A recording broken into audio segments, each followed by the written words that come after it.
Yeah, we're live. Well, that's considerably faster than it used to be, Boston. Yes. It is. Alright, where's Discord? There it is.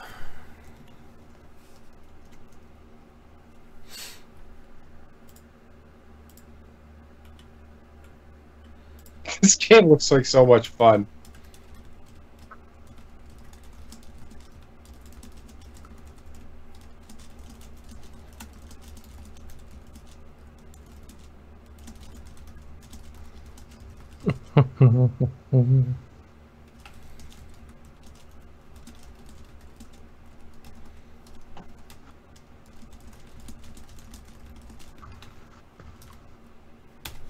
Okay. We're live. Let's make sure we are live.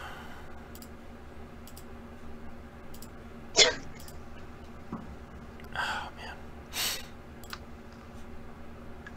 We are live on YouTube. Yay. We are live on Twitch. Yay. And now I need to do news stories. Yay. They'll cheer for anything. Yay. Give everyone a minute to join up here.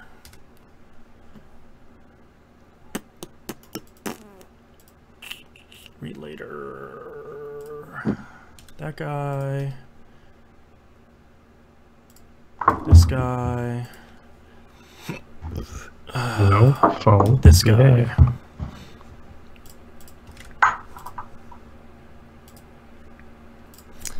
Alright. Anyone watched anything good lately? Oh, the last episode of the Orville was phenomenal. Oh, I haven't started that yet. I finished season 1 of Agents of S.H.I.E.L.D. again. Yeah, I just finished all of the episodes of BoJack Horseman, so I think I'm gonna do Agents of S.H.I.E.L.D. next. How many seasons are up on Netflix right now? 4. 4, yeah. And they're airing 5 right now, right? Yes. Okay. Yeah, I just watched the first episode of that. It was awesome. So, I think the next episode's out tonight. I think so. I don't know, man. Dragon Ball Super's been awesome. I've seen a little bit of stuff from that, and that looks real good. It's like Dragon Ball Z Kai. Like there's shit going on in every episode. It's not no filler. No like stretched out. I don't know what did I say. It's Dragon Ball Z. It's all stretched out. But no, that series seems to move at a better clip. Like they've been doing this this universe tournament for I don't know the last 50 episodes. Everyone's been a fight. Like, it's been action nonstop. It's all been really good. Yeah, it seems the little stuff I've seen has been really good. And some of the characters they added in have been really nice. Like, I think Hit's an unbelievable kind of anti-hero foil type character. Actually, I think Vegeta just steals the show. Yeah, he always does. That's kind of his job. Hey, Gohan's fighting again, so... Wait, Gohan's fighting again. Was he reluctant for a while by any chance? Oh, yeah, he was, playing Professor Gohan. Okay, so, yeah. So, Gohan's usual story arc. I don't want to fight. I don't want to fight. Okay, well, I'll fight. It's kind of a big reason why they're fighting now, but, yeah. I must have left the door open.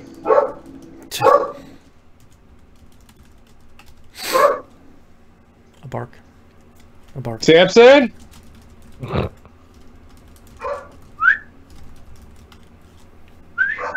Oh, you son of a bitch dog.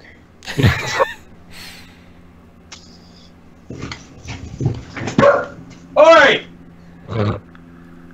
How very English.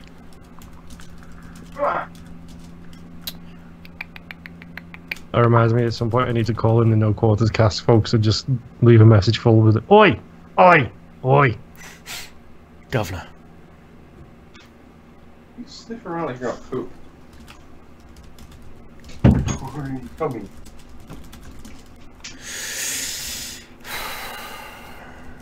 I think I've played like 3 more games, but screw it. The ones I've got will do. They're all new, except for one.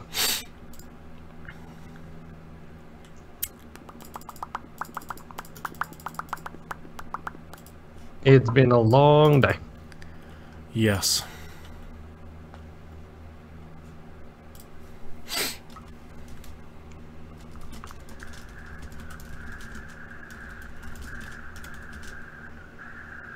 I guess I can call that an update. Are we going to cover all the bullshit that happened in the VGAs?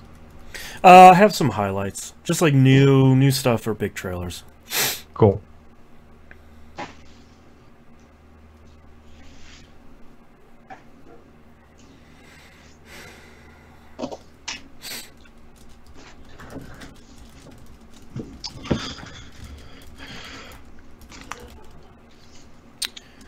Oh, you know what? I did watch a movie this week, and I cannot fucking remember the name of it. It was really good. Did you put it on Letterboxd? No. I don't know, I kind of petered out on that. I don't know why. It takes time to think about it. I don't know. And not all movies are reviewable. Yeah, I got stuck watching... No, I always watch Inkheart. That movie isn't bad. What movie? No, Inkheart's really fucking good. With Brendan Fraser? I don't know. He's if a I've ever heard reader. of it. He reads books, and the books come to life when he reads them. Yeah. Oh, interesting. It's really good. It's got the English guy from A Knight's Tale. Oh, Vision. yeah, Vision. Paul Bentley. Yeah. And Andy Serkis is the villain. Mm-hmm. Oh, Yep. I'm not gonna talk about that. Woo. Oh, it wasn't that. It was, man. Actually, to rewatch Sunshine, which that movie's incredible. Yeah, that movie gets fucking shit on for no reason. That was another movie I just could not pull myself away from watching.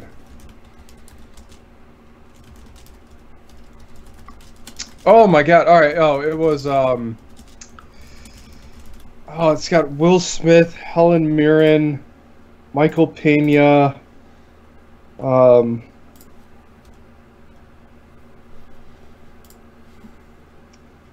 Collateral Beauty.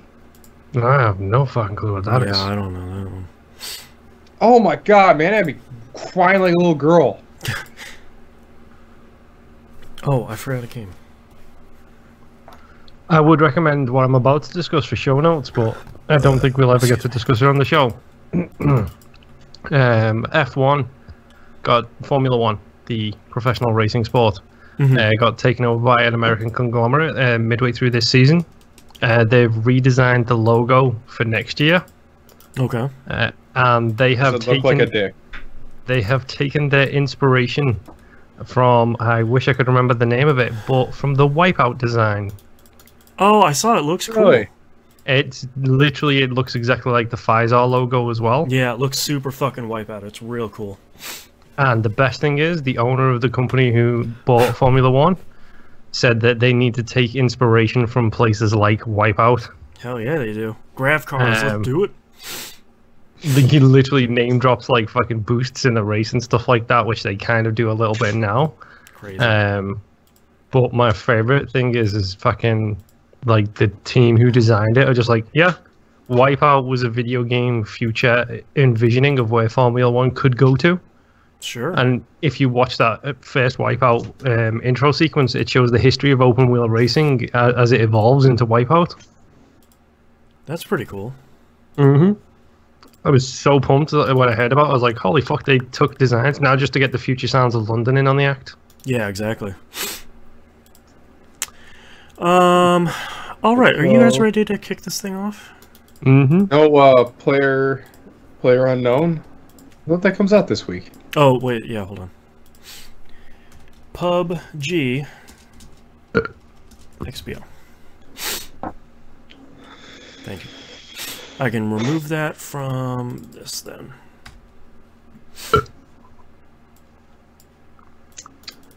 All right. Ready, gents? Mm-hmm. Hold on. I'm reading ahead. Wipeout in VR? Holy shit. You're killing me, Knobs. Spoiler? Are we live? Mm-hmm. Yes. Oh. Alright, let's open up chat here. Let's do a quick little refresh.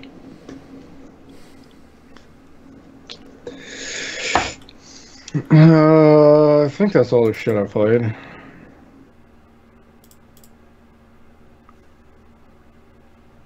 Let's go. Go, Boston, go. Just start the show. Okay. You can't complain. Alright, let's get started in 3, 2, 1. Welcome back to another episode of That Video Game Podcast. I'm your host, Boston. Going around the room, we have Knobs. What's up? And Moonpeer. Hello. Let's just dive right into it. Knobs, what have you been playing this past week? Alright, so, we've been playing a lot of Gears 4. Okay. Yep. Never a bad time for that. Like, back to old form, like 2, 3 a.m. gaming sessions at Gears 4, which thankfully it's happening now and not in the heat of the summer, so. Yeah. That game is still so good. Mm-hmm. And it's worth noting, I played yesterday. We did a 3-man 50 run on normal, and yeah, you can tell the difference on X. You can 100% tell the difference on the Xbox One X because the 60 FPS, the smooth as hell frame rate, it's noticeable. 60 FPS is unbelievably noticeable. And it has HDR support too, right? Yeah. Nice. Which is also incredible. Yeah, so we ended up we played a couple times this week. We tried Inconceivable. We racked out at Wave 5. We could not beat Wave 5. What is this? I don't know what this is. It's the additional difficulty level above insane. Higher than insane. Inconceivable. Yes. It's inconceivable. Which Donnie was pushing to play on Saturday night after we did a warm-up insane run. So that's kind of the thing, I guess. Let me see.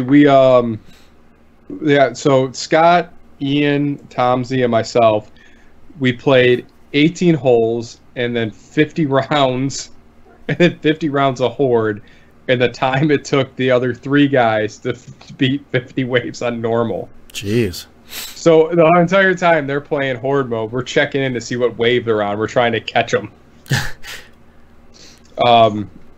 We did it on hard. No, we did that one on hardcore with just the 4 of us. So it was kind of a walk in the park. The 3 guys was me, Urgent, and Donnie. Donnie's a juggernaut, man. He gets a little execution crazed where he has to go after, as he calls it, wicked tuna from the back. So that's kind of been his rallying cry. First guy out the door gets a wicked tuna. Like, I wonder what that means.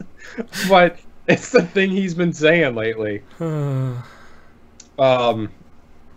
then him talking about my strong pimp hand because I need the power to make my mechanized army. Mm-hmm. I was trying to stream some of it last night, and it did not go well because apparently Twitch doesn't want to work anymore, and Mixer refuses to let me stream anything. So that's kind of a bummer. 0 for 2. So I was trying to do that last night when we were doing our insane run on that one that's got the train in the middle. You know, normally we go to the south side of the map. We decided to do the north side of the map, and in one of those short little hallways, I created this room of death because it wasn't a kill box, like, because they were spawning in the room, so I had every corner, every angle in this thing covered. Just all pointing inwards. As soon as the wave would start, I'd kill like 15 things, like in seconds. And we were on Insane, so it was pretty much almost a stress-free round for us, where we weren't really yeah. I started calling Donnie Cinnamon to get on your corner of West 3rd and Prospect and go get me my money. So it turned into a whole lot of pimping innuendo.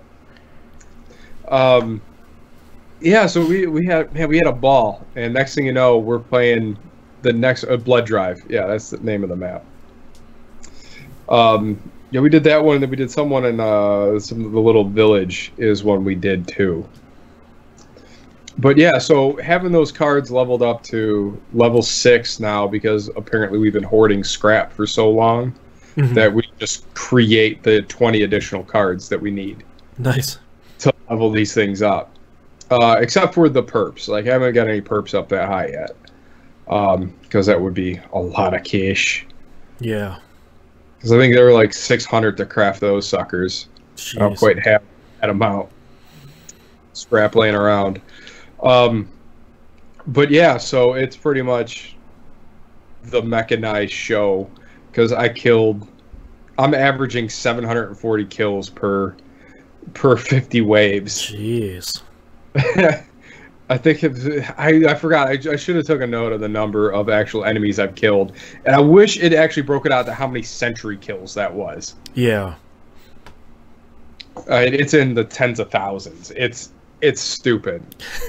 Because, I mean, there was times, I think the highest kill count I had in a round was 45 in one wave, where pretty much everyone got the observer ribbon. And I was like, I'm running out of wall space for all these MVP ribbon boys. I don't know what else to do. So the engineer effectively breaks that game. Yeah. Like, if you get a good scout that keeps you pretty flush, it's pretty insane. And man, we had a ball. We had a ball last night. Next thing you know, like, it's 3:30 in the morning. We're like, oh god! And I've got so many coins. I'll redeem all these card packs, and then I got to go through and clean out all the duplicates and all the exclamation points because they drive me insane. Yeah. But Gears 4 is still great.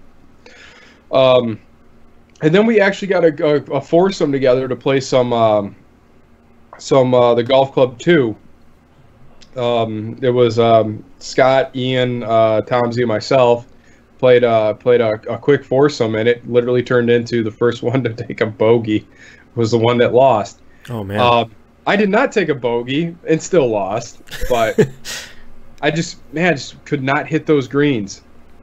I was swinging fast and loose, and it's like we were talking about on other podcasts. On other episodes, is how much that is such a simulation game, because you get the yips, you lose control of your thumb flick, and man, if you're not getting off the tee in that game, it is hard to score. Like, I was scrambling for par on almost every hole because I was in the bunkers almost every tee shot. Oh man. So that game is solid. We finished the last tournament that finished up yesterday. Last night was we played Urubu Woods or something. It's a course we played before, but we played from the red tees, and the course actually plays easier from the blue tees, which is the back, the higher difficulty tees, because you have a longer shot to land into safety. So you're not half clubbing it, you're not laying up all the time, so you can actually take full swings, which means I'm in trouble all the time. But my rounds went, like, I shot a 72 or a 77, and then 72, 72, 72. On the last round of the tournament, and I was trying to live stream it so Scott could see the last round played against him, because he was up on me by, I think 4 strokes going into the last day. And I ended up playing pretty well, but he played worse than I did. Like, his trajectory was the opposite of mine. He started off hot and cooled off. I started off bad and then just evened out. And it came down to the last hole where I'm giving him play by play as I'm hitting it. And and I played 18 different than he did. Because I played it how he did the first day, and it didn't work out well. So I clubbed down 2 clubs to lay up, so I had this alley of trees I could shoot through, and hit a 3-wood up and get it up close to the green. It's the first time I made the green in 2. Right. And I'm left with, I was like, oh, he's in green under regulation, lining up. This is about a 27-foot putt, strong, right to left break. And it's up, it's going, it holds, hold, it's in the hole, and in the hole for eagle. He did it! For the 2-stroke victory on the last hole. Man. Like, all I had to do was not poop the bed, and I had that in lock. Yeah. But it's ever since we've been playing all these courses that have handicaps enabled, it has evened out the field completely to where every tournament we're playing has been dynamic and always coming down to the last round, mostly the last few holes. That's pretty exciting.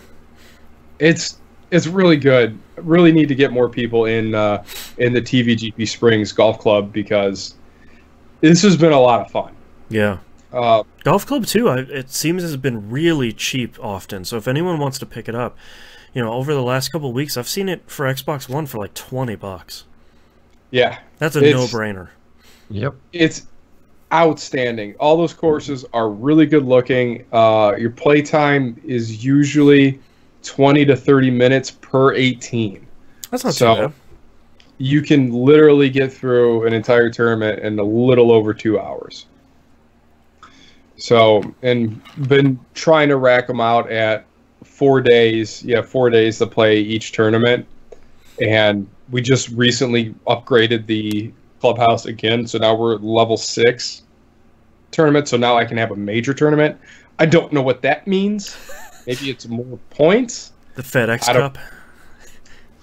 Yeah, well, essentially, and that's like I'm just trying to pound through this and trying to see what happens when we do a season and then we end the season, we start fresh again. Right. So I think by that time, I think I can have 20 events, which we're really close to that mark right now.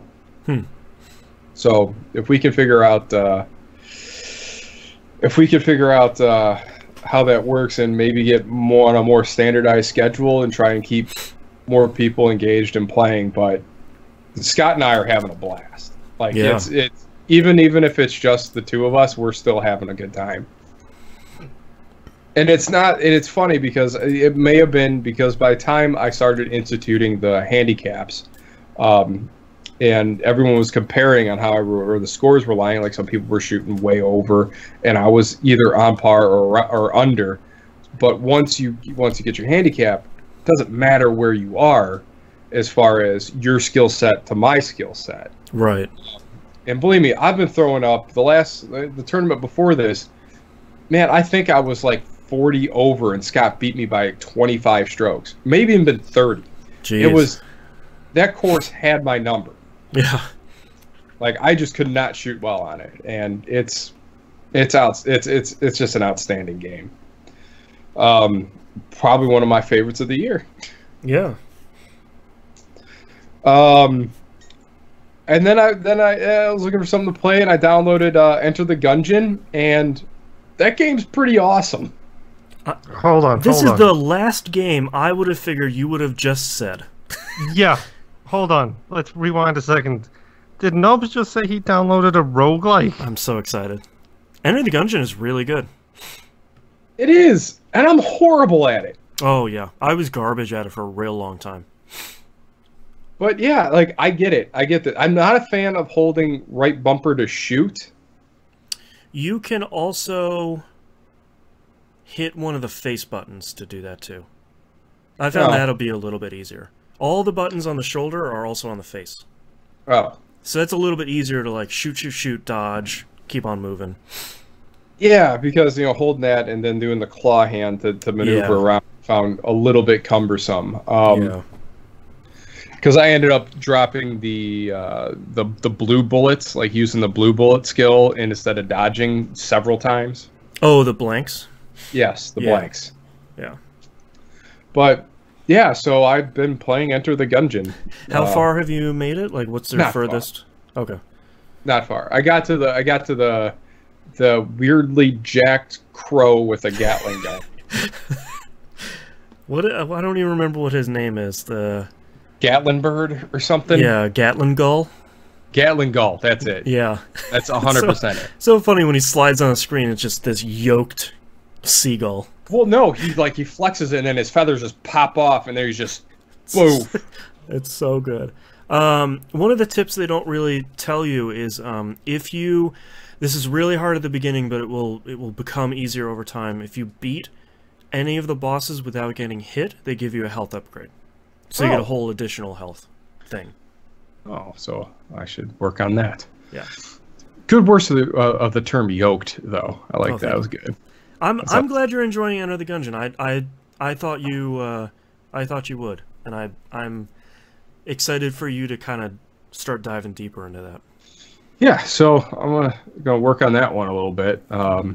I think that's because I'm a big fan of dual stick shooters, and this really doesn't play like a dual stick shooter. No, it seems it kind of does, but it seems like it should. I'm like, why do I have to hit a button to reload? It's like I'm just used to Total Carnage or Smash TV, where it's just vomiting bullets everywhere. Well, hitting a button to reload, there is an item that you can do active reload, which will give you the same bonuses that Gears does. So that becomes a lot more.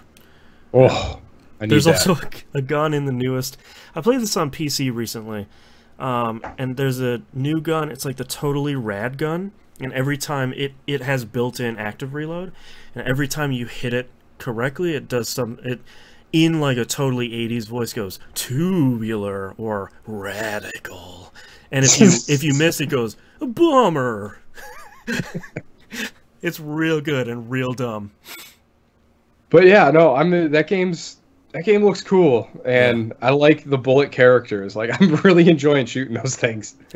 Like everything being a gun or a bullet. Yeah, or the Gun-a-nomicon, or like just the dumb, funny gun stuff. And Ammo-nomicon, is it called? Ammo-nomicon, yeah. I always want to call it the Gungeonary, but that's not what it's called. It's the Ammo-nomicon. The amount of gun lore they have written in that game is ridiculous. It's fun. So that's probably going to be my rainy day game, where I feel like not playing Gears apparently. Blowing through a quick run. Yeah, I'm excited to share some more advanced stuff with you as you continue to get through there. All right. Let's see. Talk about that. All right, and then so. During the Cyber Monday sale, I bought Forza Horizon 3. Yeah. And so I started playing Forza Horizon 3. And yeah, I made a poor choice of starting cars. Okay. What did you pick? Do you remember? I picked this Mustang, of course. Oh, yeah, you did. Okay. You made a bad choice. That thing is squirrely. Yep. Yeah, squirrely, and it handles like a pickup truck. Like, I know what I should be executing to do, because I know I could drive that car. I know how that car should react to me. Yep. And I just go into everything way too hot. So you need to put some bags of sand in the back of that thing. Yeah, I need some traction. So what I did to supplement that on the next race is I increased the tire pressure on the front two tires and decreased it on the rear, where I got significantly more grip. Nice. So I was able to do that in there. So I could play with the tire pressure, and then I wanted to play with the gearing because I sit there spin out for too long. And then I went to go play with the gearing, but apparently I don't have that unlocked yet. So I'm like, then why show it to me? I think you unlocked that real early. Well, hopefully, because then I can start digging into the nuts and bolts of that car, and I can make that thing run really tight. Yeah. But yeah, so that game is beautiful. It really is. 4K and HDR. Holy cow. Yeah. It was mind-blowing. Yeah. But it feels like everything I'm driving is like on roller skates. Like it gives you a choice for like the next group of races you had your choice of, light SUV, and it gives you a BMW, a Jeep, a Lamborghini SUV, which I didn't even know existed. Yeah. Yeah. And then some other normal one. I'm like, you gotta choose the Lambo, right? Like, yep. And that Lambo is very, very much undrivable because it just wants to spin. It is with the Jeep. You would think that would be a logical choice, but it's a Lamborghini. Yeah, I went for the Lambo. For the ridiculous factor alone, you gotta pick it. Yeah. My favorite thing about that Lambo is somebody's done a Mako skin for it in the paint shop. So go get your Mako skin for that Lambo. Oh, I chose the Soundwave skin where someone made Soundwave. That's great. Those skins are great. Yeah. They're incredible. I was going through it. I was like, someone made this? This is amazing. Well, I bought that game on launch, and there were an incredible number of them already in the game. Like, people just do that right off the bat, and it's just, like, within the first week, it's just like, okay, well, here are some really incredible designs already. Great. Yep. Yeah, but it's outstanding. I just need to spend more time with it and really... I really get my hands back acclimated to a racing game. Yeah. Because man, those roads in Australia are really narrow. Yes. Really narrow. Yeah. So I've been fighting with that one for a while. Man, that's a great game. And then the last game this week, I finished Agents of Mayhem. Oh. And I'll tell you what, that game's not all horrible. Yeah, it turned out all right. It did. It went some interesting places. It was cool, kind of getting one of the Stillwater Kings in my group. Oh, cool. From Saints Row. That's cool. He was kind of a douche, but they can't all be winners. But yeah, but all the other characters were really great. I spent most of the time with the lady drill sergeant. Her weapon select was pretty much the best. Yeah. But the one Hollywood guy that one of the starting guys gets a Captain America outfit with the Saints or with the Fleur de Lis on his chest. I'm like, all right, this is it's so on the nose perfect for this. Yeah. Game. But yeah, I mean that game ended up being fairly good and really challenging towards the back half of it. You really had to pick the right characters for the situation you were going into. There's one scene where it does this kind of mix between Alice in Wonderland and puppeteer craziness, like Queen of Hearts. Oh wow! Thing, and that part was amazing, and it ended really good. Like that back half of that game was stellar. It's just a shame it took like 75% of the game to get there. Oh yeah. I was like, just do the next mission. Just do the next mission. Just do the next mission. Like I was beelining my way through this, and I'm like, all right. And then it says, wait, I need a master hacker for this. Okay, so then that's Yeti, the giant Russian with the freeze ray. Like, go on. Why? Oh, okay. Oh, he's got some cool costumes too. He's got one where he's like a frozen rock, and then he's got the Incredible Yeti where he's green with purple pants. Great. So this game has a lot of fun with itself in the best ways. The ninja and some of the melee-based characters really wasn't a fan of, but yeah, I used pretty much Rama, the sergeant chick. I can't really remember her name, and Daisy. So I pretty much had a light, medium, heavy the entire way through that game, which worked out pretty well.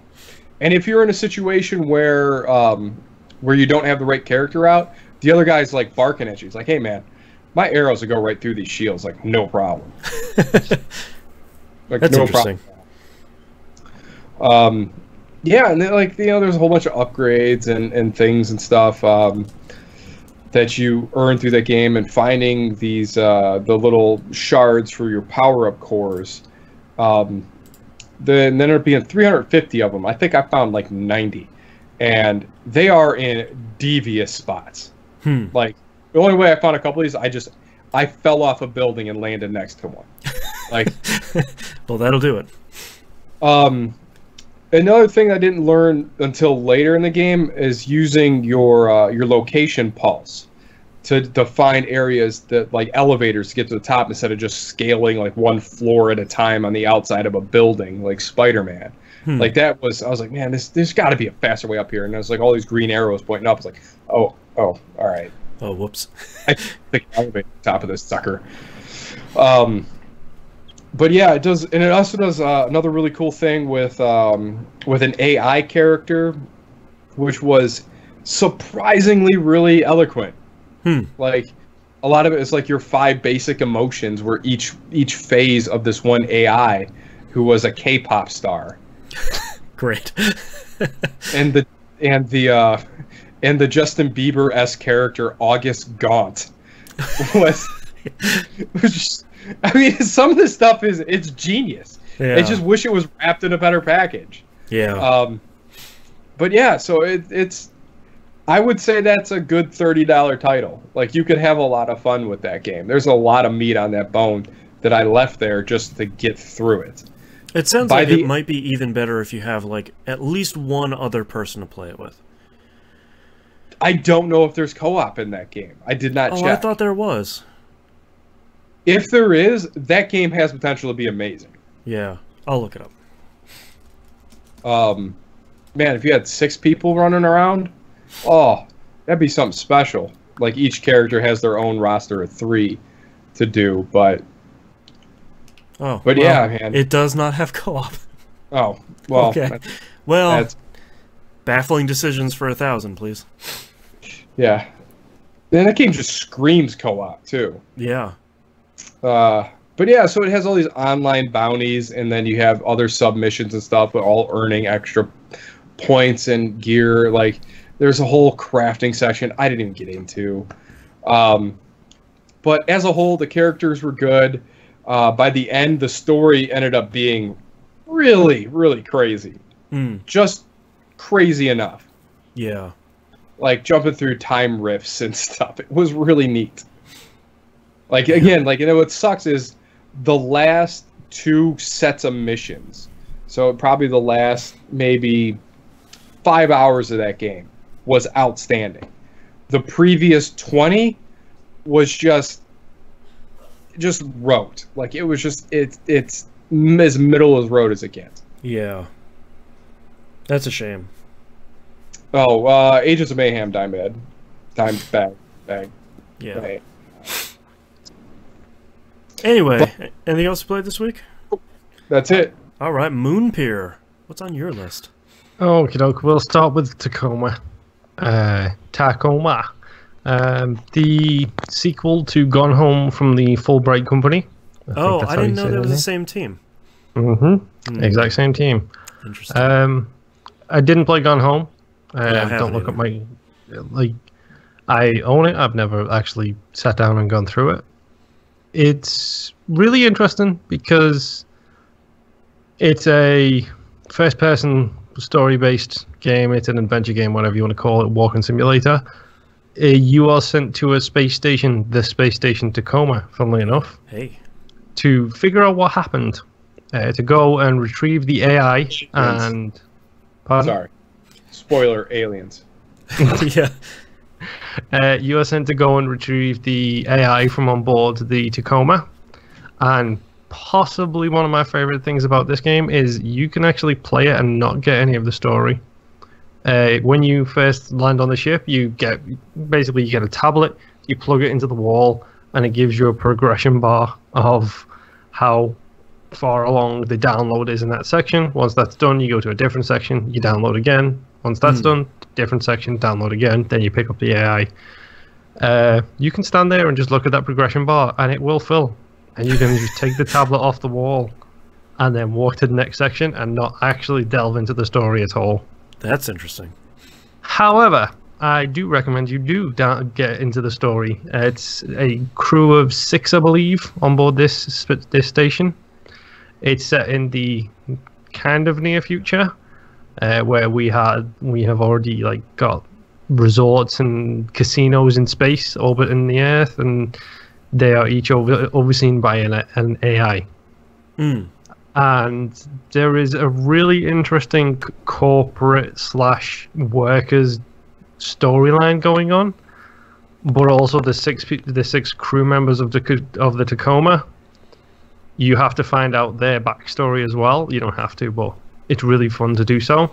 And the way it does it is when you first get onto the ship, it gives you these two things. You plug it into the side of your neck, and it says, "Okay, now follow this person in front of you." And it's like it's an augmented reality outline of a person. Oh, and you just cool. walk up to it. You put your hand on its hand, and then your other hand on its hand, and then you are now engaged in the augmented reality on the ship. So you don't see people, you see colors of people. So there'll be a red blobby person, like a red person made of sticks with basically a red skin outline, walking around, and you can fast forward and rewind time in this little AR simulation to follow them, listen to what they're saying, watch as they enter key codes into doors, so you get the key codes, and learn more about everybody, learn more about the history of the station, the staff there. The story is genuinely fantastic. Like I really do love this game. It's really well told. I don't really feel like saying too much about it because #spoilers. Yeah, that sounds cool though. But it's one of the few experiences I've had with the modern day adventure game, the modern day walking simulator, and it's actually really well done.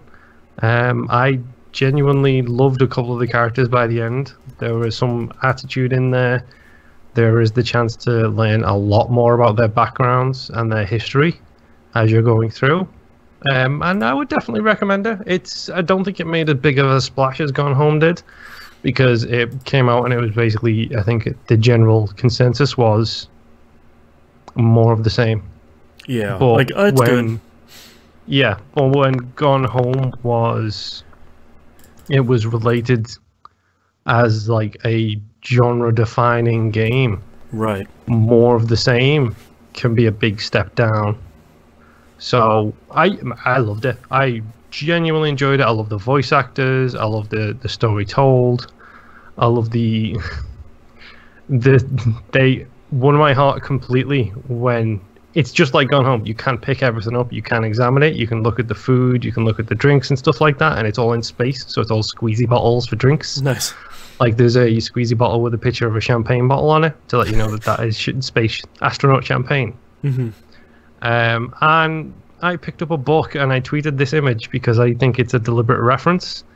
The book is the Starbender Cycle, which is a direct reference, I think, to Prey 2017. Yeah, it seems like it. It's not named the same as any of those books, but it sounds like it could be in the series. So I picked it up and I was thinking, I know the Starbender Cycle. Is that what I think it is? Is that the one from Prey? Right. I googled it. It is. Yeah, that's cool. So there seems to be nice like references in there to nods to like friends of the developers or things that they're fans of. Right. So I would recommend giving Tacoma a shot. I'm gonna put this one in the middle because it's the sad one. Doki Doki Literature Club. I'm gonna say that again slower because that was a bit fast. Doki Doki Literature Club. F.U. Boston. Thank you. That is all I have to say on the subject of Doki Doki Literature Club. That game is incredible. That game is mind-blowing. That game is dark. Do not play it if you suffer from depression. Do not play it if you suffer from anxiety. Yep. Or any of the kind of darker side of the human psyche. Be very careful. Take the warning seriously. I shouldn't have played it. I will openly admit I should not have played it. Don't be an idiot like me. Like, I shouldn't have, because there's things in that hit way harder for me because it's close something to home. I suffer from. Yeah. It's something that's very iffy, and especially right now in the midst of full-blown seasonal affective disorder, when I literally can't get out of bed in the morning, it's a little bit harder to deal with on top of that. So take that warning seriously, please. This isn't a tease. This isn't a torment. Yeah. Take it seriously. It is 100%, and I'm going to keep using it because I love the phrase, it's a trigger factory. Yes. It is designed to not to trigger you per se. It takes that very seriously, and it takes the darker content so maturely and so well handled. it doesn't dismiss it. It doesn't belittle the darker content. But at the same time, it's approached so realistically that you have to be careful. Did you get the true ending? Or did you just play through it once? I played through it once. I believe the true ending is that the one, because my wife was looking into this, where you have to play through it, get to a certain point with a save, get to the certain point again with a different save. So I didn't get that one. I did that this past week, and it was really nice. Not a spoiler, but at the very end, there's a note from the developer. And it was really cool because it's basically just two people that made it. And they were like, hey, I appreciate you trying out something different. You know, this game isn't a shooter, it's not an RPG, it's not a standard game, and I like when developers are like, you know what, cool, thank you for trying out our game, and thanks for trying something different. So I thought that was a cool little touch. Yeah, and I've got nothing but respect for the guy, but at the same time, I shouldn't have played it. I know I shouldn't have. And it was actually funny because you literally, Boston sent me a text message while I was in the middle of playing it, and my response was a photograph of the actual me playing the game, and then it was number 1, F you, number 2, F you, and number 3, yes, I am playing it. Yeah. It was, yeah. So, go play it, be warned. Like, go play it if you can. If you feel like you can't play it, then don't. You are missing out, but it's not worth it, in my opinion. Yeah, Go ahead. Oh, if anyone's looking to play it, the developer has it for free on their website, and it's for free on Steam. Because of how the game is, I wholeheartedly recommend playing it on Steam. You will have a more interesting experience by playing it there. Which the plot device used at the end of the game that we discussed over text message, that works both without the Steam install, and it also works on the Google Play Store version. Oh, interesting. Okay. Just so you know. And other than Gears of War 4, which we talked about earlier, my final game is What Remains of Edith Finch. I also played this. This is probably one of my favorite games ever. It's way up there for me. The presentation of it, the style of it, the storytelling methodology used, the breaking of your expectations every single time. Like, it's essentially, again, it's another walking simulator, but it's nowhere near as simple as that, because you basically you inception yourself into stories. So you start reading a story, and then you jump into that story. Then once that story's finished, you start reading a different story, and you jump into that story as you're exploring the house of the Finch family and trying to learn more about this quote-unquote family curse that they have. Yeah. And every story, bless you. Every story has distinct defined characteristics, distinct defined characters. Like, each one you can tell is from an actual person. Vastly different controls. I mean, there's one, the one that really stuck out to me. Well, there's two of them. The one very near the end with the cannery is obviously one of the strongest ones.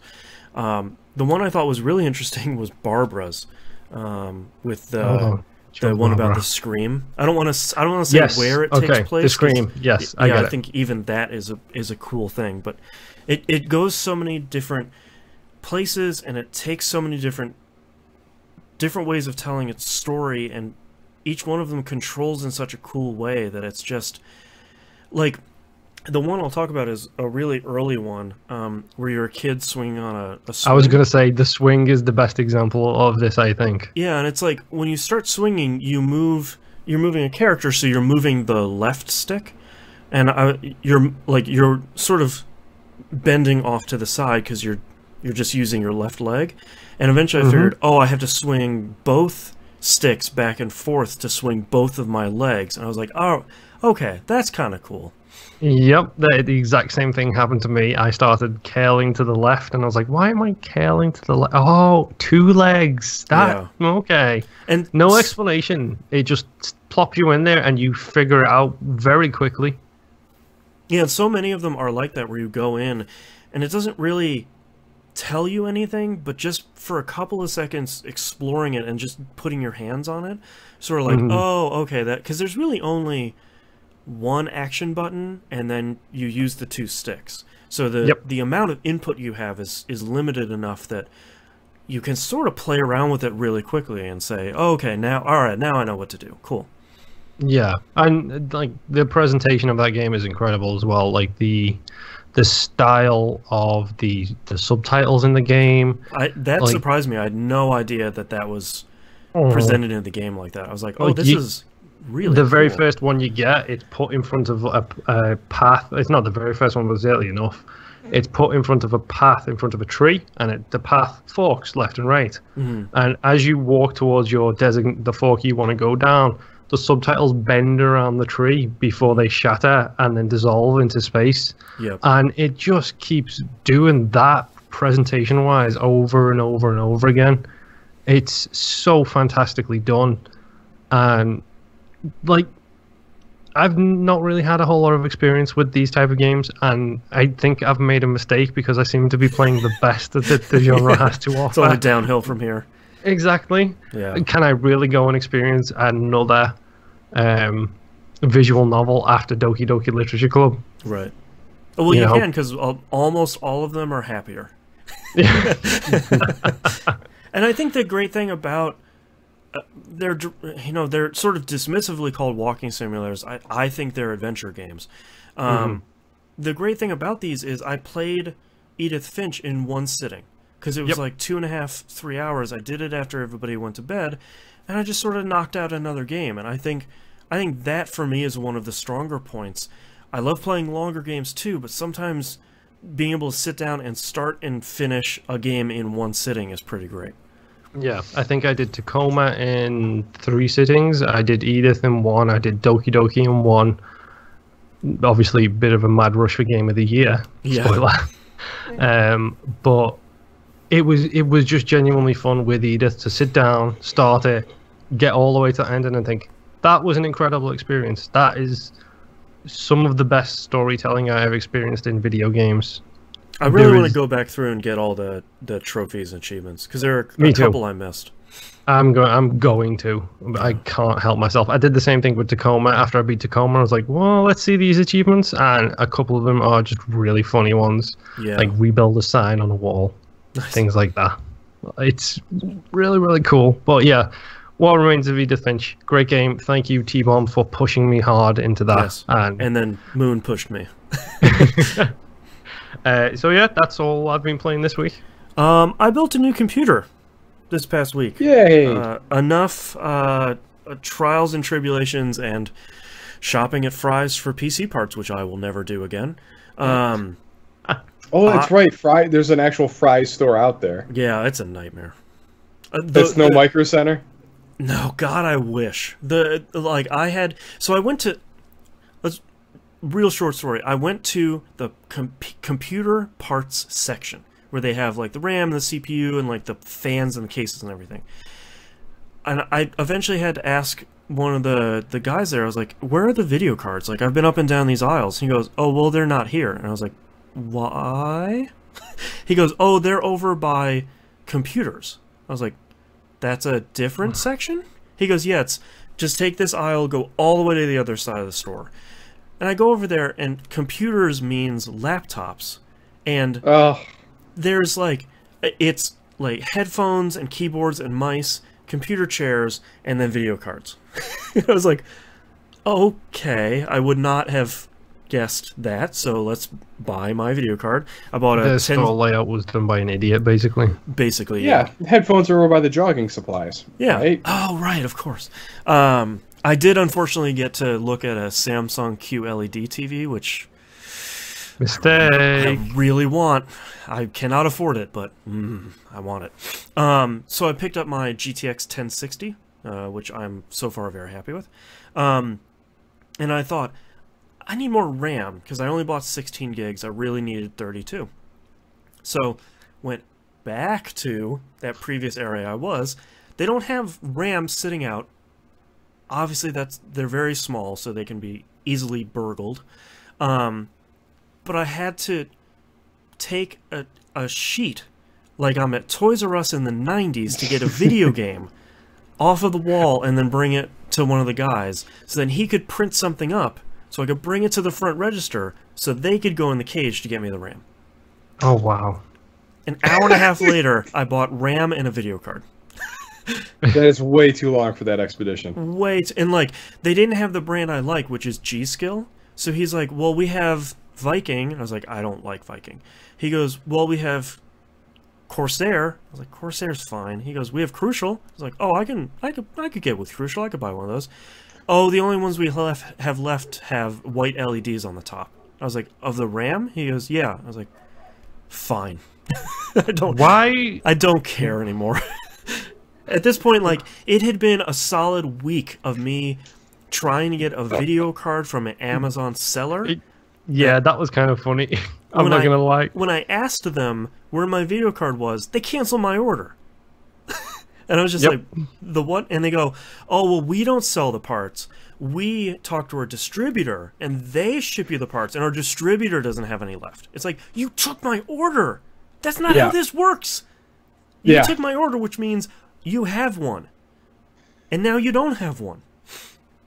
Oh, my God. Oh, so on the flip side, on my computer buying experience was, I researched it online and just kind of looked at some pre-built machine because I just don't have the time to build another one. Shot the specs over to boss and I was like, hey, what do you think of this thing? He's like, wow, okay, that's a good price. Seems like a reasonable machine. I'm like, okay. Went in a Micro Center, walked in the door, walked over to the computer. I want this one. Here, sir, no problem. We'll get a box out and it'll meet you up front. Right. 15 minutes later, you have a computer. Done. Did you go with an AMD or an Intel? I went with the AMD. I went for the Intel. Ryzen 7. Yeah, I went for the Intel this time. And mostly because in a couple of years, I'll feel better about AMD's new chips, but they're a little too new for me for how much of a workhorse I need this machine to be. So I stuck with the Intel. I bought an i5, like 7600K, which is light years better than what I was using before. So this is actually the first computer I've built in a really long time that I also didn't take parts from my old machine for. So I carried nothing forward, which I'm very happy with. And as I put on Discord and Twitter, this is the first computer where I've actually cared about cabling, and making a computer look really nice on the inside is way easier than it used to be, even like 3 years ago. I'm surprised at some of those chases, and it goes behind the board and stuff. Like, it's really nice. The SSD mounts behind the motherboard. You're like, great, I don't have to worry about where that goes now. Yeah, I did that, and like there were a bunch of cables already in a bundle that were Velcroed behind the motherboard. So like I'm just running cables into that and like clearing it in this nice one strand of cables. It's really nice. If I bought a case with a window on the side, which I will never do, my motherboard has a bunch of nice lights on it, so I could see that. But and your RAM. And my RAM. Yeah, God. You got to make sure that thing works as a nightlight. Yeah, it's so peering out of the backs, out of the sides of the box like a mother box. Just yeah. But I haven't really. I didn't have a lot of time to build it, so I'm like putting one part in while I'm watching my kid at the same time. So like it took me a week to build it and like another week to configure it. So I haven't really played anything on it. But I did finish two other things other than Edith Finch. First one is the first Destiny expansion, Curse of Osiris, came out this week. Oh boy. That sounds like a ringing endorsement. Destiny 2 is already in a bad spot, as we've talked about for last week. I think it was we talked about. Destiny 2 is in a really bad spot. On the 5th came the Curse of Osiris and a really big patch to sort of start fixing some of these problems. The second one comes out this week, where it's the other half of the fixes. This expansion is $20 up front. I usually don't mention that, but this is pertinent. I was not rushing through this content, and I finished the DLC in 2.5 hours. Oh, wow. Yeah, I don't. And So, that to me is too short. Without there being too much supplemental stuff. I know there are some adventures, which what they call side quests. There is. So when Destiny 2 came out, they had the Leviathan raid. And what they're doing that's sort of interesting is with every expansion, they're going to put out something, I guess until they do another raid, they're doing something called Raid Lairs, Lair. I don't know why they call that when there are two words that sound exactly the same. And what basically happens is another door opens up in the raid, and there's a whole nother dungeon in there. So they're taking the same dungeon and they're just expanding it, which is kind of a cool idea. So there's layers. Right. Layers of layers. And that's kind of a cool idea. And it seems like this new raid lair is sort of short-ish, much shorter than the raid itself. And apparently it's pretty good, but I will never be able to see it. So for me, I got a 2.5-hour experience out of it. Okay. And can we also talk about the not cool stuff they've done? Well, we'll talk about that next.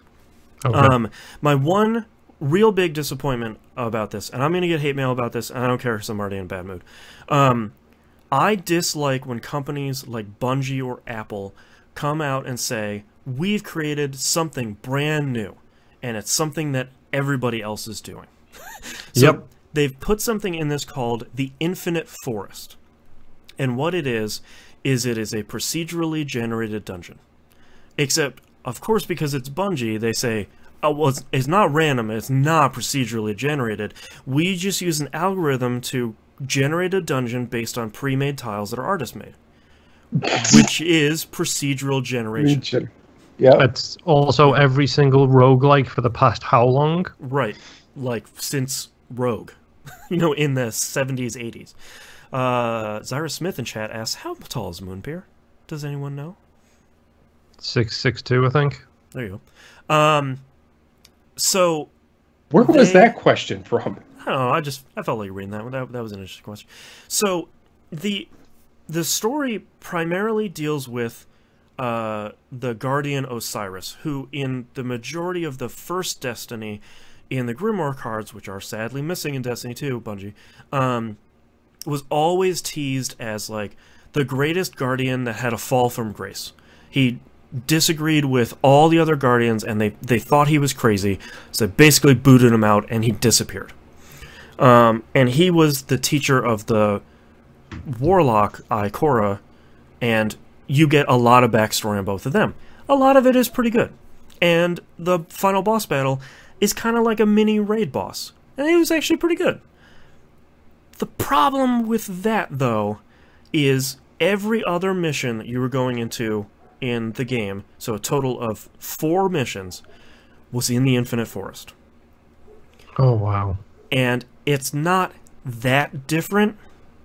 So it's not like going from zone to zone in Diablo 3 or Borderlands even, where it's like, this one's a snowy one, this one's a... It's just kind of...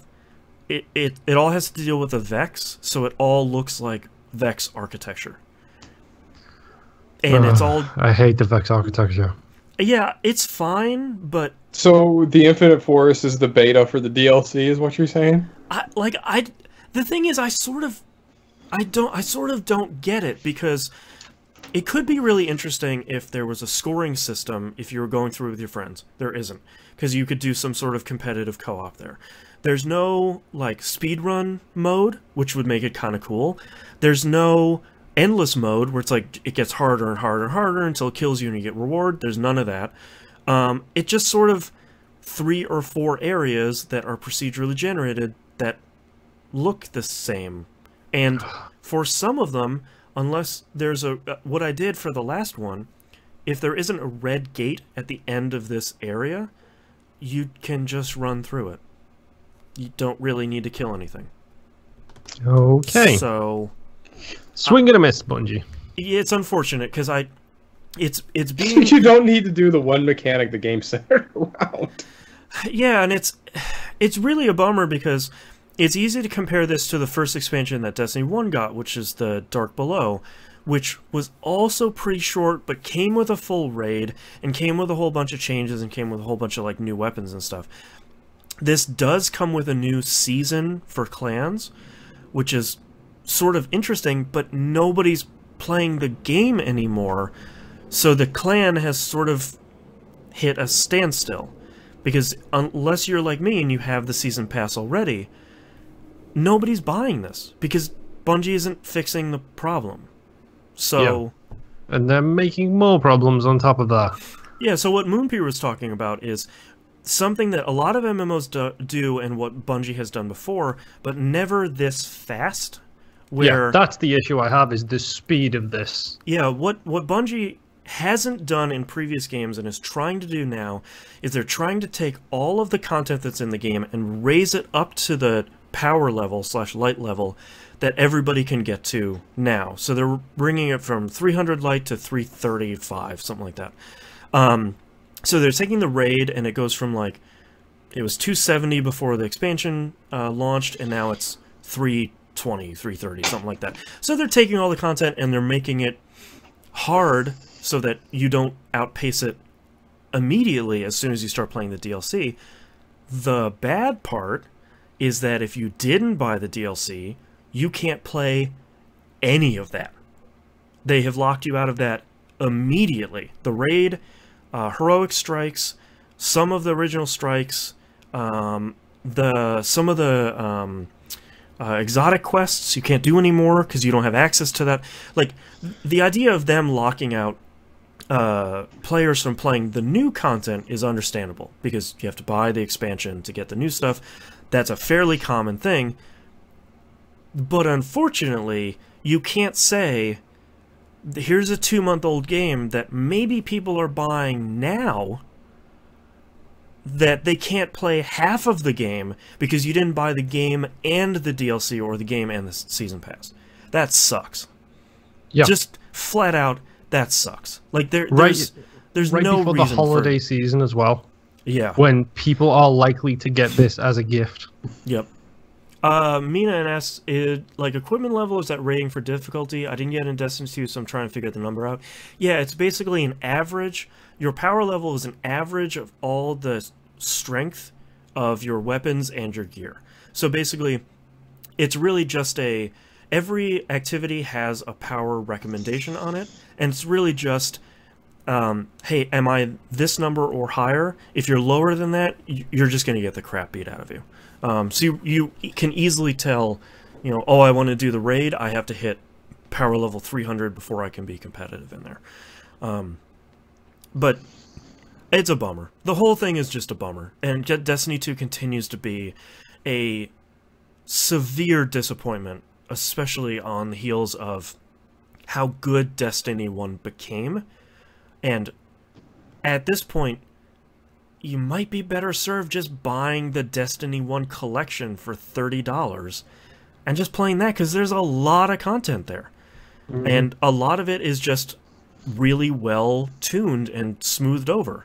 And Destiny 2 is probably going to take a long time to get there. And people are right to say, well, I'm not going to buy Destiny 2 if I just have to wait around for it to get fixed. Yeah. You shouldn't have to. Like, yeah, you're right. Especially when that was Destiny 1. And we already got bitten by it once. So, grumble, grumble, grumble, grumble. Stupid Bungie. But I did finish a good game, and that's Wolfenstein: The New Order. Oh, yeah, yes, buddy. I think I talked about it last week, where I started it out on the second to easiest. Mm-hmm. Very quickly just put that on Don't Hurt Me Daddy, because there was one scene... Get that bonnet on. Yeah, I'd happily get that bonnet on.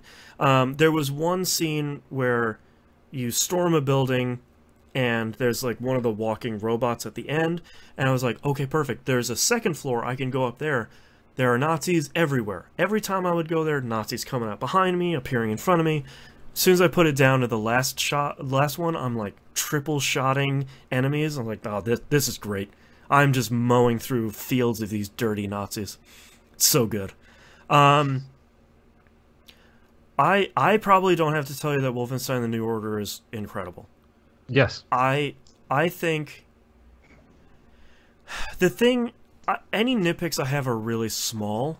Like the one thing that was driving me crazy was you always get a cutscene between each level, and it was always Carolyn speaking at you very quickly about what you're gonna go do, and sometimes I would miss it because she's just like, you're gonna do this, and you're gonna steal that, you're gonna get these weapons, you're gonna go do that, and then yay, we're gonna kill Nazis, and it's like, wait, what am I doing? You just said a lot of stuff here, lady. I think the thing I was most surprised about is I really liked going back to the Resistance camp and like interacting with everyone and hunting down the records and finding the health upgrades and like doing all the cool side stuff. Most of the times in games, you're like, oh, they need this file?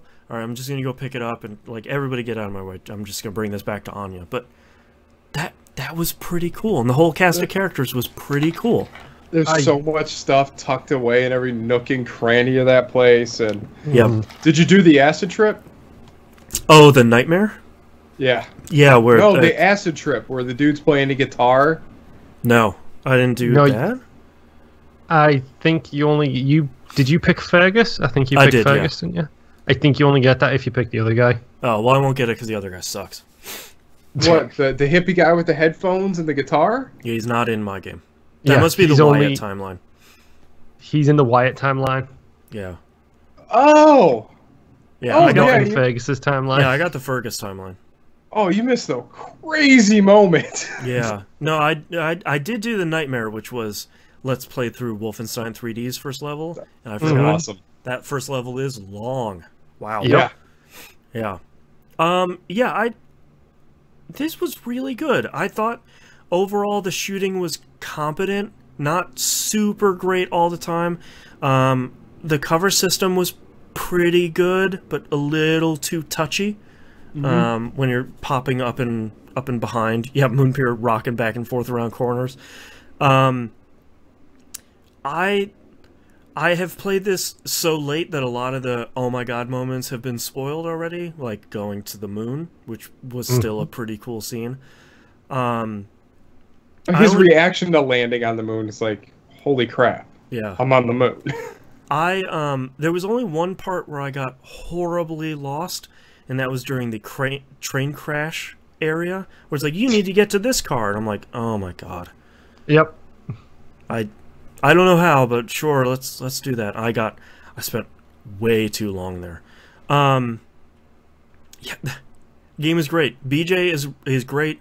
Anya was fantastic. The way the story wrapped up, the sad as hell ending, just the whole thing was really, really solid. I don't have to tell you that it's really good. You should go play it. I think I burned through it on the easiest difficulty in like 8 hours. Like it did not. It's 16 chapters, and on the easiest difficulty, if you're sneaking, you're one-shotting people with the handgun if they don't see you. So it's pretty fun. And screw those dogs. Was it better than you thought it was? Like, I mean, I don't know what your expectation was going into that, because it blew mine out of the water. I think my expectation was this is just going to be a shooter, and it's going to be fine. And I know a lot of people, yourself included, Knobs, have really sung its praises. But I think so much... The shooting is really competent, and I think if I had way more time, I would probably go back and play it on a harder difficulty just to kind of stretch those muscles. But I would rather go play the Old Blood and Wolfenstein 2. Yeah. And I think for me the best part is I cared about the characters and I cared about the story, which I really didn't think I was going to. Yep. And I think BJ and Anya's voice actors are both really great. I think that's a huge part to play. Fergus is lovable the entire time. He's great. Something I learned recently as well, that whole game, the first one and Wolf 2, possibly the Old Blood as well, but I'm not sure, but definitely New Order and New Colossus, they were performance captured as well. Oh, sure, that makes sense. Yeah. Well, yeah, because like that's another thing I really liked is just I talked about it last week, but the direction of the cutscenes were really, really good. I don't know who directed those, but I keep finding that person more work. And I forgot about the London Monitor, which was a really cool unveiling scene and a really annoying boss battle. Yep. Because I shot the engine once and it stepped on me, so I had to do the entire fight all over again. That was less fun. But yeah, that game is really good, and I'm really excited. I probably won't have time to do it today, but tomorrow to start on the Old Blood, bang that out in whatever the 4 hours that it is to knock that out and start right on Wolf 2. And knock out that crazy thing. Sadly not in time for top 10, but that would have made my top 10 list even harder to figure out. Yep. I didn't really need that, but yeah, go play Wolfenstein. It's good, and those Nazis deserve killing. Oh, they do, and you do it so well. Yeah, you really do. All right, and that's all I played. So let's take a break. Yes. Moon, I just remembered we still have to record T-Bomb R after this. Oh, I know. Oh my god, I'm already tired of sitting in this chair. Ditto. I still have to edit this stuff too. Hey guys, look on the bright side. You're sitting on office chairs. Yeah. I'm sitting on a dining room table chair. You're just getting those good butt calluses. Yeah, exactly. That's why you might notice me do this a lot. It's because I've got no back support on this hard-ass chair. Yeah. I'm curious if my wife is going to wonder what that knocking is. Oh, He's probably dead. He's fine. She's playing Rainbow Six Siege. Yeah, she is. Yeah, I know she is because I've already heard and yay and oh my god coming through the floor. Yeah. oh, my legs hurt. Don't pick up couches. Oh god. All right, I'm ready. Oh for my this god, last segment. what a fiasco that was. What was? All right, so it was yesterday morning. All right, so we're up till I don't know 1, 2 o'clock in the morning playing Gears. Mm-hmm. Donnie and the group. So then he texts me at 9 o'clock the next morning. He's like, "Hey man, can you do me a huge favor?" I'm like, "Okay." Not. I was like, "Well, what is it?" He's like, "Well, it involves your truck and your time." I'm like, Hell no. As soon as I hear that, hell no. Yeah. I'm like, "Well, I got some fence posts or not some sign posts in my truck. I got to clean it out. I got some other construction debris in it." And he's like, "Well, I'll let you know in a little bit." An hour Thanks for waking goes me by. up, dude. An hour goes by. He's like, "Hey man, pull into your driveway. Can you help me move a couch?" I'm like, Oh "What? my God. What?" I'm like, "Donnie, I don't even have pants on right now." And he's Remember when I like, said I had to clean out the bed of my truck? Show and then title. next is Yeah. it says here, and then he's out front with a van, and he's like, "Okay," so he's like, "All right, well we gotta load up." He's like, "Oh no, Garrett helped me load this thing in the truck, and we're just gonna load the house." I don't even think it's gonna fit through the front door. I'm like, "Oh, Oh, God." right. It's Yeah. just getting worse. So we pull up to the house, and the house is an arched front door. And I'm looking at him like, and I look at the couch, look at the door, look at the couch. I'm like, "Oh, no problem. This thing will fit right through." Mm-hmm. Of course, we go inside, and there's a Christmas tree right next to the front door. I was like, "Oh, I gotta break a few Christmas ornaments or whatnot." Yeah. So then we had the hilarity of us getting it out of the couch, and there's Donnie trampling all the Christmas decorations in the front yard. I'm in hysterics trying not to drop this couch. Donnie keeps shoving it forward, and I'm like, let me get up the stairs. So we get up the stairs, it goes right through, no problem. We set it down, it's like, okay, it's going to go upstairs. I'm like, what? Why? I'm No. like- And it's a sofa sleeper, too. Oh my god. Oh, so it weighs about 4 times more. It was not light.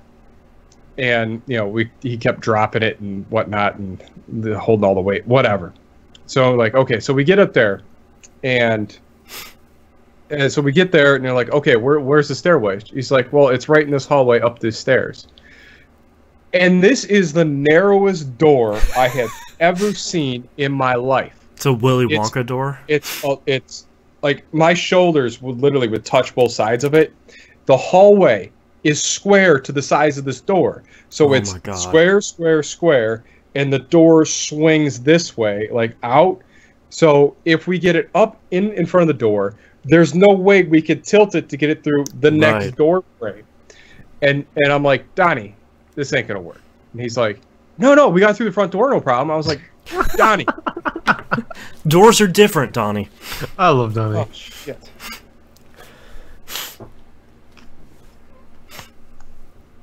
Dramatic pause. Donnie, this is not gonna work. He's like, no, all right, let's get it over there. Let's try it. So then I'm in lead. I pick it up. I was like, okay, we're gonna rock it up. So we rock it up, and then it gets stuck on the ceiling and the interior frame. And I'm like, no, you gotta turn it. And it turned into that Family Guy episode where they're trying to load a couch into the Millennium Falcon. No, you gotta twist it this way. You twist it, Donnie, twist it. A twisting motion. Twist it. So then we twist it. We get it standing up. And he's like. I'm like, and there, I'm stuck like this, like I'm like pressed. Here's the couch, like on my nose. I'm like, okay, here, let's try and tilt it into the fucking stairwell. And he goes, and it goes, yeah, guess what? It's not gonna work. He's like, oh, well, what are we gonna do? I don't know, Donnie, get me out of here. Donnie, get me out of here. So tilt the thing forward, it hits me in the head. We get it out, and we set it down, and they're like, what are we going to do? Like, I don't know, man. I don't care anymore.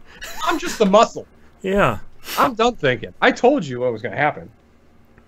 So he's like, okay. He was like, all right, how about we take this old couch out of here, and now I'm moving another couch. Oh, my God. We're going to take this couch out, and we're going to swap couches. I'm like, fine. So we take the slipcover off. And nothing but old pillows that are underneath these cushions, and Q-tips come vomiting out from underneath this. Oh no! And I'm like, Donnie, are you really gonna make me touch this? Donnie, I gotta go. I don't want to do this. I'm not even getting paid for this. He's like, oh no, it'll be no problem. We'll just throw it in my dad's dumpster. I'm like, oh fuck. All right. Fine. So we get that couch out into the van, and I'm like, Donnie, I am really grossed out right now. Yeah, I'm very uncomfortable. And he's like, he looks at me, he's like, it was the Q-tips, right? I was like, yeah, you son of a bitch. I'm like, yeah, that was a little weird. Yeah, that was probably the straw on that one. Like, what? I mean, what do you do? You just like rug that thing up and is like, oh, it's a good spot right in the couch cushion. Yeah, just keep tuck stuffing it right it in there. I'll clean that up later. Well. Why are you cleaning your ears on the couch? Why aren't you doing that in the bathroom? I don't know. I have so many questions. Bathroom. It's where the Q-tips live. They live in the bathroom. Next to the trash. Where they go. Yes. They're friends. Oh my god. Oh, fucking love Donnie. He's fucking weird, but I love him. What's the thing? He's impossible to say no to. Mm-hmm. So then he's like, all right, cool. Then I'll buy you lunch. You want to do rallies? I'm like, no, Donnie, I had Burger King this morning. I'm good. He's like, no, we need to do lunch. I'm hungry. I'm like, why didn't you just say you were hungry? Why are you putting this on me? I was like, okay, let's try this Tom and Cheese place. This Tom and Cheese. Like, so it's a grilled cheese sandwich place. I just saw that on Shark Tank. So I ate there. I'm like, okay, so we go in. He's like, well, what do you order at this joint? I'm like, you mean you order fucking grilled cheese, dude? It's a grilled cheese store. Grilled cheese sandwich. That's like going to Melt, and it's like, what do you get? He starts asking all these questions, and I'm like, all right, I just want the regular Tom Chi, which is just... What's your Ryu of grilled cheeses? Like this. So he orders this Italian thing. Oh my god. And it is like there had to have been a pound of pepperoni on this fucking thing. That sounds good. And as soon as he starts eating it, he just starts burping and belching. Oh wow! Oh my god, man, it's so greasy. Oh, it's Donnie doing the Donnie thing. Yeah. Oh my god. Like, oh my gosh. Oh. Yeah. That's so Donnie. Yep. I feel like that was our trip. Oh, and then so then we dropped the couch off at his dad's place. We just chucked this thing in a dumpster, and we're like, all right. And he's like, oh, I gotta go inside and put the keys in. I'm like, oh fine. God, Donnie. So I'm like, hey, is there a bathroom? He's like, yeah, it's over here, and it's like in the darkest hallway I've ever been in.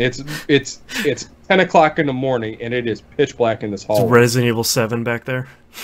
So I open the door, like I get before I got the flashlight out, I open the door to the bathroom, and it's just pitch black, and this heat just comes barreling into my face. I'm like, what the fuck is going on in here? Happening here?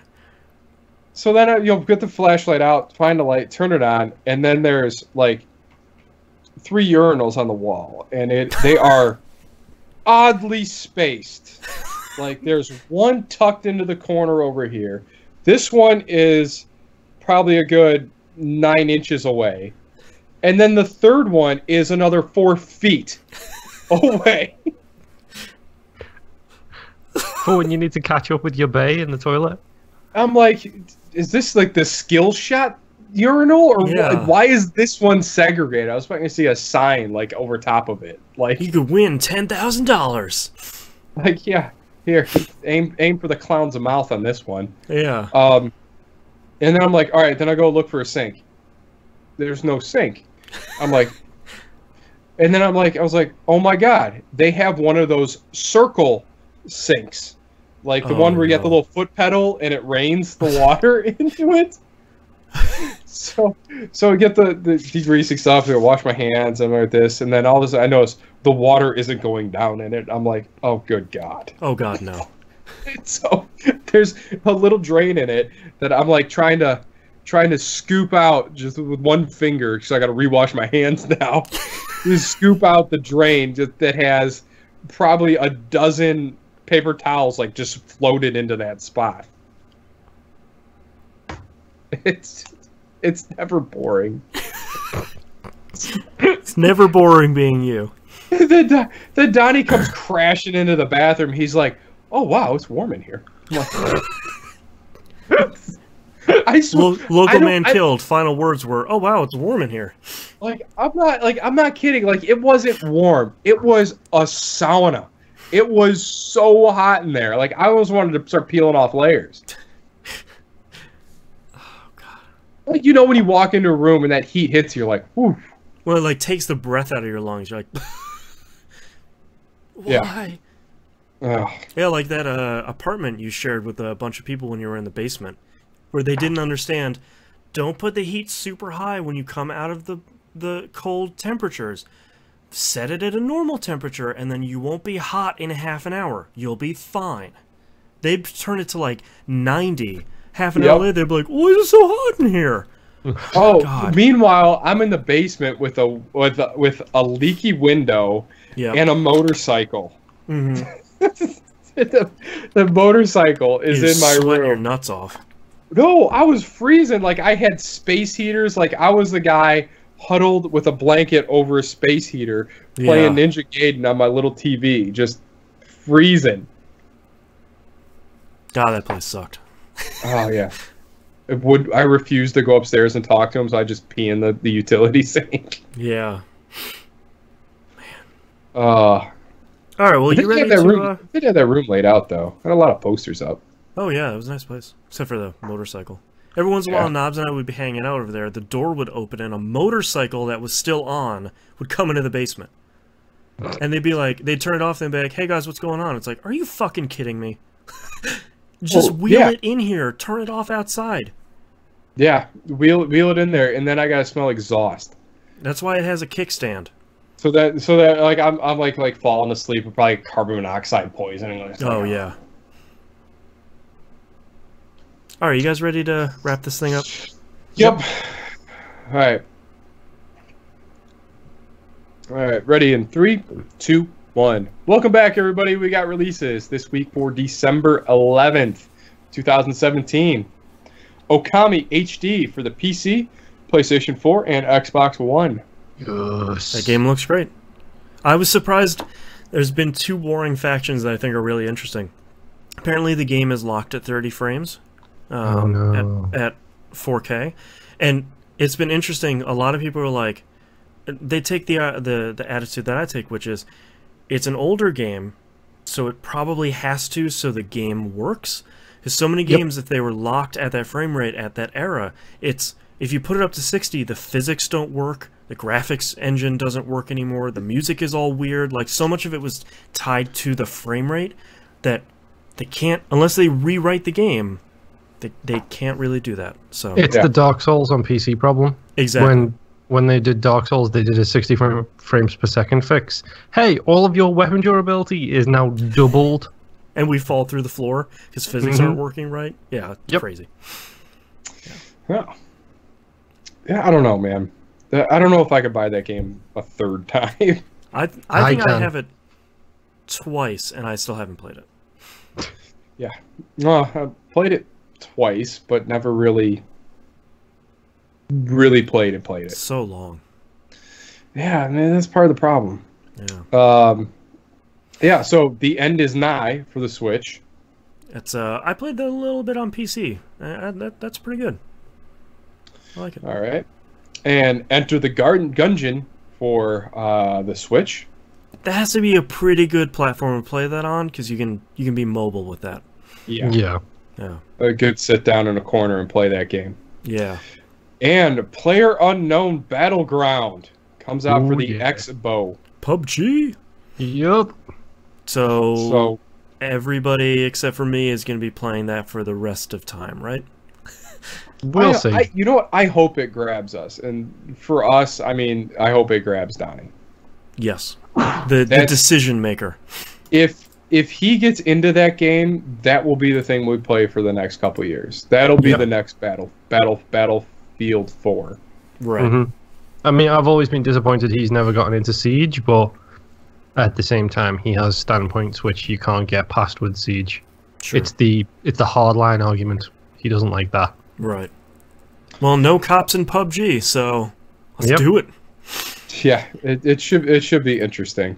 If he can get into it, I can't wait to see what phrases he comes up with to describe jumping out of an airplane. It's gonna be I mean, if dumping a turkey, I don't know. Someone with a retro lancer turns into Wicked Tuna, who knows? Yeah. Yep. So good. All right, a couple of news stories this week. Surprisingly, the Game Awards were good. Yep. Oh, I didn't even know those were on. Yeah, that was sort of the problem. Someone put in Discord, "Hey, the VGAs are on." I was like, okay. Well, let's fire up Twitch then." My response was, "I should watch them. Let's play Doki Doki Literature Club instead." Yeah, that's 6 of one, half dozen the other on that one. Hey, probably equal parts of sad. Yeah, it was actually pretty well done this year. It focused. There were some pretty good unveilings and trailers, which I wanted to break down here. From Software teased a new game that maybe looks like Bloodborne 2, which could be interesting. I sort of hope it isn't, because I kind of want them to stop making that style of game and make other crazy stuff. Yeah. But it makes them a lot of money, so I sort of can't blame them. Gotta pay the bills. Yeah. In the Valley of Gods is Campo Santo's new game. That's the team that made Firewatch. Looks like they're making like a 1950s Egyptian tomb raiding adventure game. So interesting. I will pre-order that and I will play that, because Firewatch was real good. Also, they get massive thank you on the credits for Edith Finch. I don't know if you noticed. That's true, yeah. Yep. So did Neil Druckmann, which I thought was really interesting. He was marked as a beta tester, that guy that works at Naughty Dog. Soul Calibur 6 announced. Just came out of nowhere with the original announcer, which is really cool. A little stinger at the end of him saying, the what is it, the stage of ages? Stage of victory? The battle of your fates. Yeah. Whatever. That seems really good. Basically, the trailer was just your soul decides. Yeah, the cliche of cliche. Oh, it's so good. Yeah, basically the trailer was just, hey, let's watch two people beat the crap out of each other for 2 minutes. So yeah, that looks good. It will be Soul Calibur. I will appreciate it from a distance. I have no one to play it with on a couch, so I probably won't buy it. Sorry, Soul Calibur. Unless you have a really cool multiplayer lobby. Yeah. Then I might. Fortnite announced a new mode. It's 50v50. So cough cough mag, cough cough. Mm-hmm. That would please. They wish. I wish.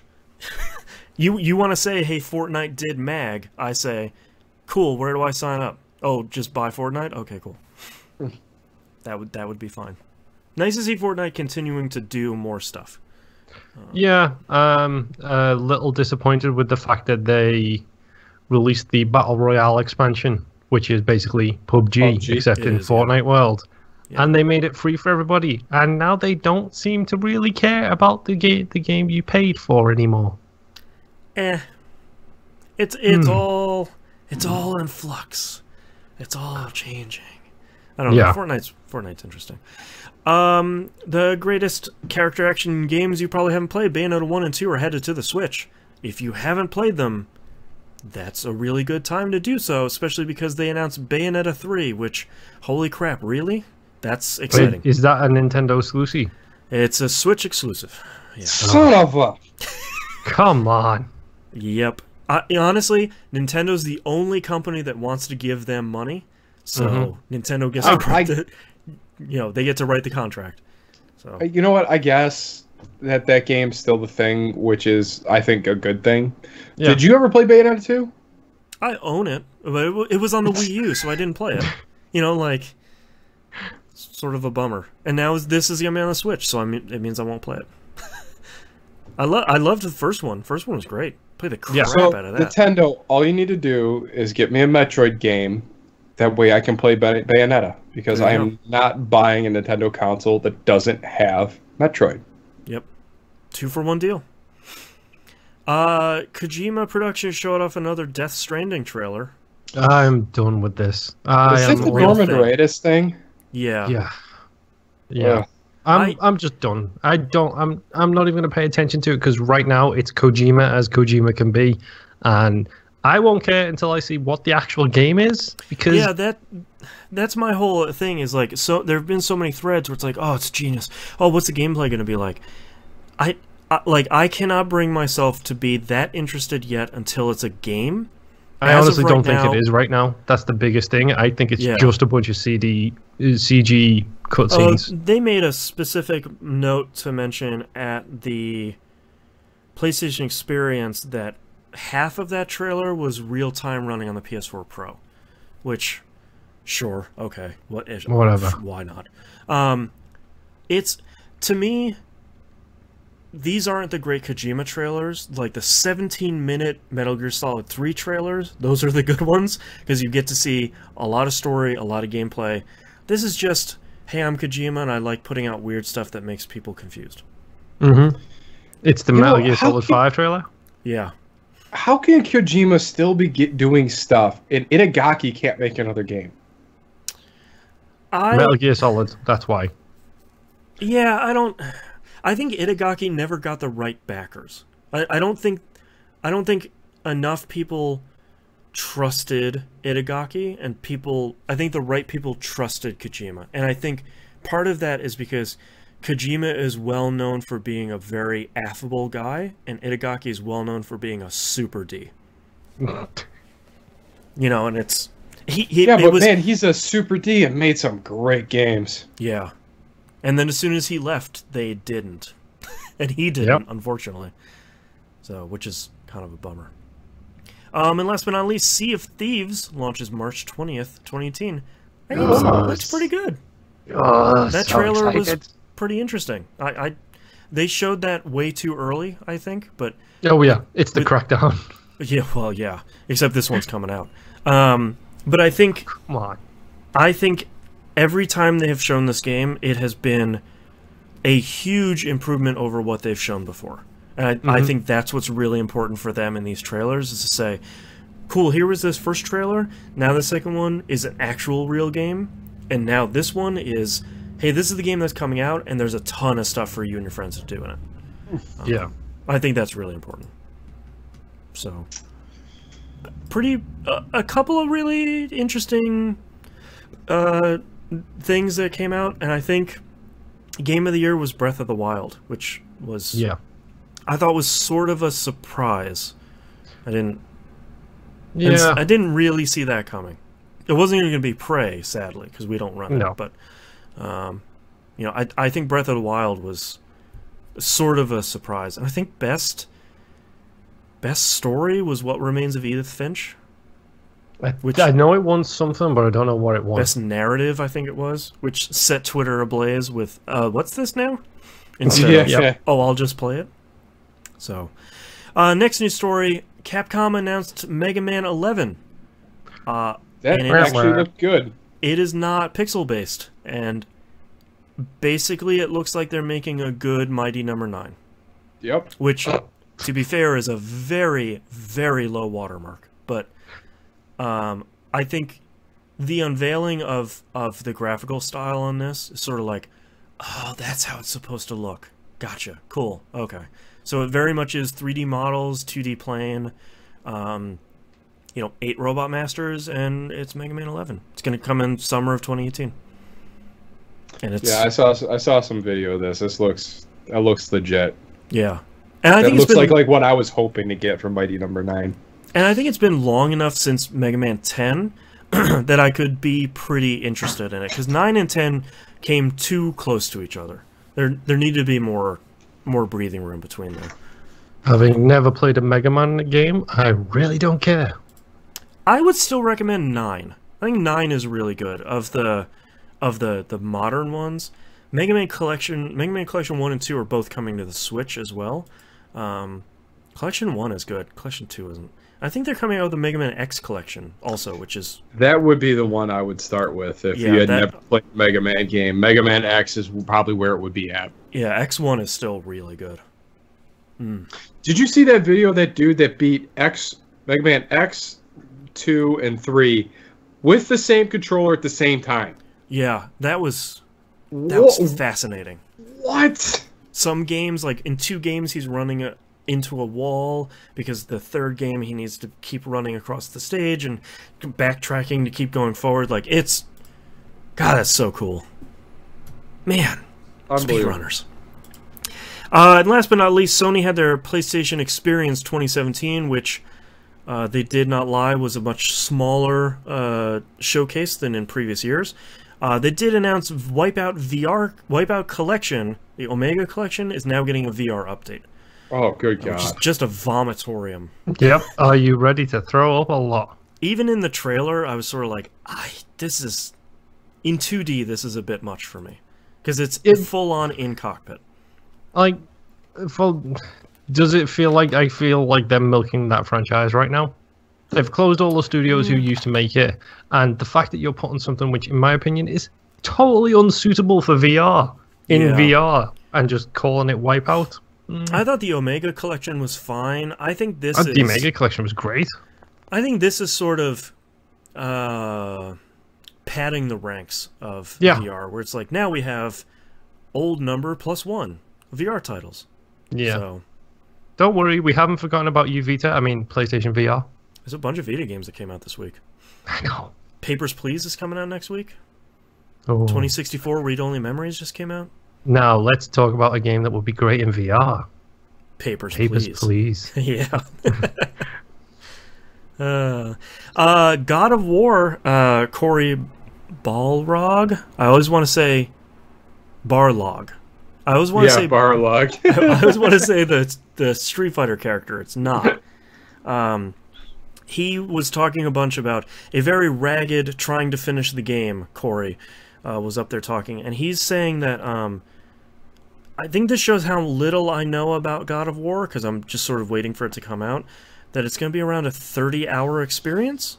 Really? So, that's like 3 times the experience. Yeah, so is this kind of open world? It's Dark Souls-y, isn't it? That's pretty much all I've seen from it. Is more Dark Souls style combat. I haven't even seen that. I've just seen like the cinematic trailers and like, oh, I threw an axe, woo! I saw the gameplay stuff for it, and it looks very much like they've taken an ilk from the Dark Souls games. And if it turns out it's that hard, that's why it's a 30-hour experience. Yeah. It's actually a 5-hour experience. It's just so hard. You have to grind for that amount of time. Just put it to the difficulty. If you have to grind in God of War, I'm out. Yeah, exactly. Just put it to the difficulty where he has like a bonnet and a pacifier, and he'll be fine. Yeah. Baby Kratos. Yeah. They showed off more Detroit Beyond Human, which sadly was the same sequence we've seen in like the last 2 E3s, which is the hostage situation. Oh, where she's getting shot in the alley in Detroit? No, I don't know what that one is. Maybe you're thinking of Cyberpunk 2077. That's what I'm thinking of. Yeah. Yep. That's the Witcher guys. That's their next one. This is the one, I'm an android. My name is Connor. What's your name? That whole thing. Still does not look great. I don't like games that guy makes, so I will not be playing this game. Yeah. Like, I tried to play Heavy Rain, and I bounced straight off that. I'm not interested in Beyond the Breath of Two Souls, or whatever it's called. Heavy Rain was really good up until it blew a hole in its own plot. Just wide open.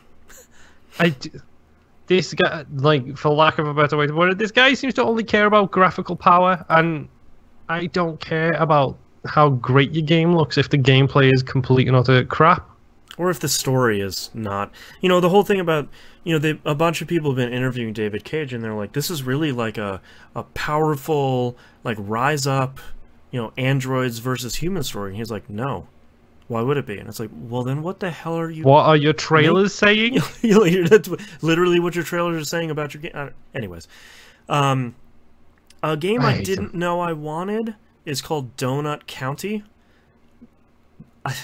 This game is crazy because basically you're controlling a hole in the ground that you need to put stuff... You put the hole under stuff and stuff falls into it, sort of like a reverse Katamari. Yeah, inverse Katamari is how I've been seeing it. Where it sold me was you tossed a bonfire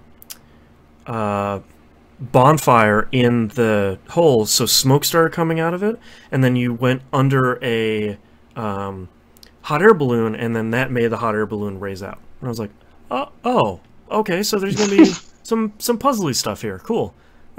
That'll be fun. That'll be one of those games that I will probably champion for a while and be like, no, it's really fun.